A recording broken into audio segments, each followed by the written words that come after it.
শিশুর সাংস্কৃতিক, মানসিক এবং ক্রীড়া এদিকেও আমাদের নজর দেওয়া। ইতিমধ্যে আমরা প্রাইমারি স্কুল থেকেই যেমন মেয়েদের জন্য Bangamata football gold cup football tournament, জাতির পিতা Bangabandhu Sheikh Mujibur Rahman gold cup football tournament এটা যেমন চালু করেছি, সাথে সাথে আমাদের দেশীয় খেলাগুলি, আমাদের দেশের অনেকগুলি খেলা আছে সেগুলিও ভিতরে যাতে মানে তারা খেলতে পারে সে ব্যবস্থাটাও নেওয়া। প্রত্যেক উপজেলায় একটা করে মিনি স্টেডিয়াম করে দিচ্ছি। এই মিনি স্টেডিয়াম অর্থাৎ এটা একটা খেলার মাঠ, যেটা যে কোনো স্কুল বা যে কোনো প্রতিষ্ঠান যে কোনো সময় ব্যবহার করতে পারে, বাচ্চাদের খেলাধুলা করাতে পারে, প্রতিযোগিতা করাতে পারে।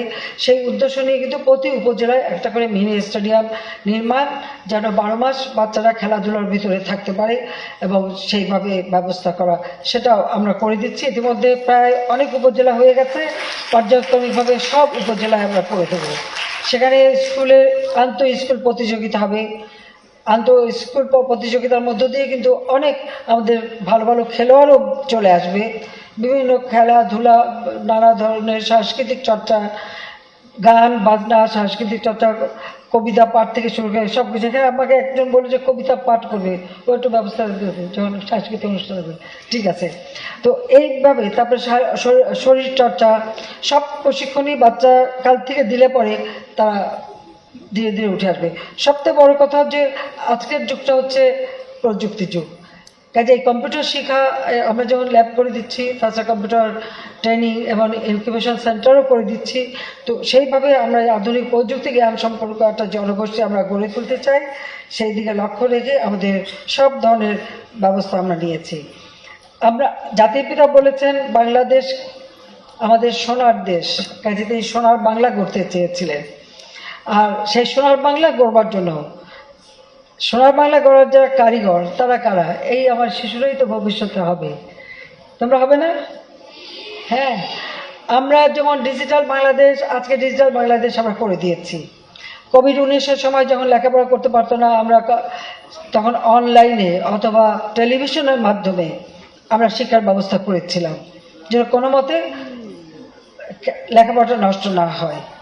কিন্তু এখন ডিজিটাল সিস্টেম সারা বাংলাদেশে আমরা বঙ্গবন্ধু স্যাটেলাইট 1 উৎক্ষেপণ করেছি।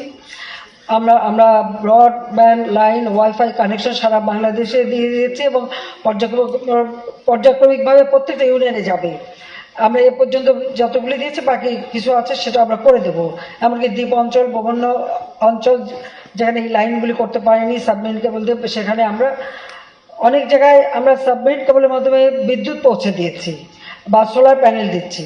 আর সেইভাবে যেন আমাদের এই স্যাটেলাইটের মাধ্যমে কিন্তু আজকে তথ্য যোগাযোগ প্রযুক্তি চালু হয়ে গেছে।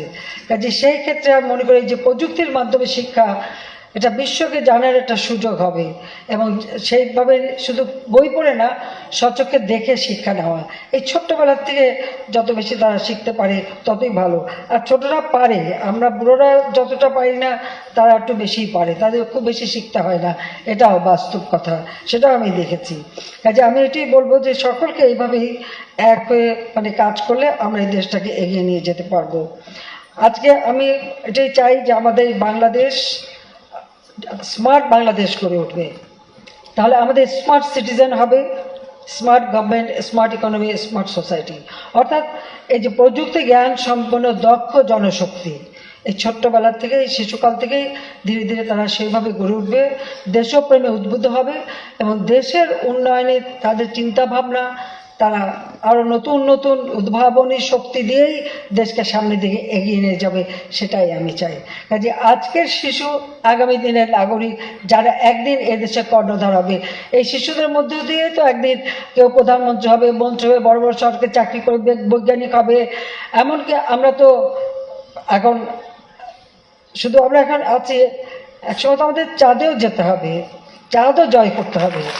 আর সেই বিজ্ঞান সম্পন্ন জ্ঞান, সেই জ্ঞানটা আমাদের শিশুরা যাতে এখন থেকে পায় তার জন্য ব্যবস্থা করতে হবে।